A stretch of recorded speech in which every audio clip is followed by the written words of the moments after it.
Ish presidenti i Kosovës Begjet Pacolli, njëherë është edhe lideri i Aleancës Kosova e Re, në zgjedhjet e ardhshme synon të fitoj minimumin e 20% të votave, derisa në zgjedhjet e fundit nacionale kjo parti nuk ka arritur përqindjen e nevojshme për përfaqësim në kuvendin e Kosovës, por zyrat qendrore të kësaj partie janë të mbyllura. Drejtuesit e këtij subjekti arsyetohen se janë duke diskutuar për një lokacion të ri të vendosjes së tyre. Kështu intervista me antarin e kryesisë të AKR-s Ismet Mulaj është bërë në ambientet e kompanisë Mabetex.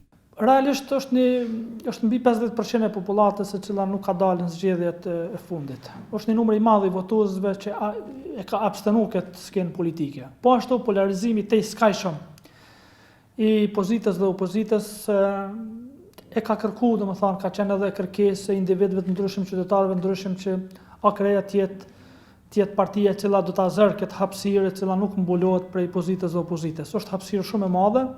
Mulaj nuk tregon emrat e rinj që janë bashkuar kësaj partie, duke arsyetuar edhe mos praninë në media përkundër takimeve të shumta me qytetar. Ai paralajmëron shumë shpejt edhe mbajtjen e tubimeve nëpër komuna.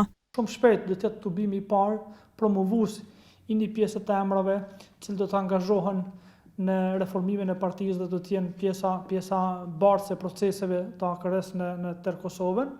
Përkundër këtyre deklaratave, ky subjekt politik nuk e ka përditësuar websajtin e saj zyrtar që nga muaji tetor i vitit të kaluar. Mulaj edhe për këtë e gjen një arsyetim. Thotë se së shpejti do ta lansojnë edhe një websajt të ri të AKR-s. Strukturat e kësaj partie, konkretisht lideri i partisë Begjet Pacolli, pretendimet i pati shfaqur edhe në Tribuna Channel në emisionin Republika me Dardan Gashin. Unë besoj se kësaj radhe AKR-ja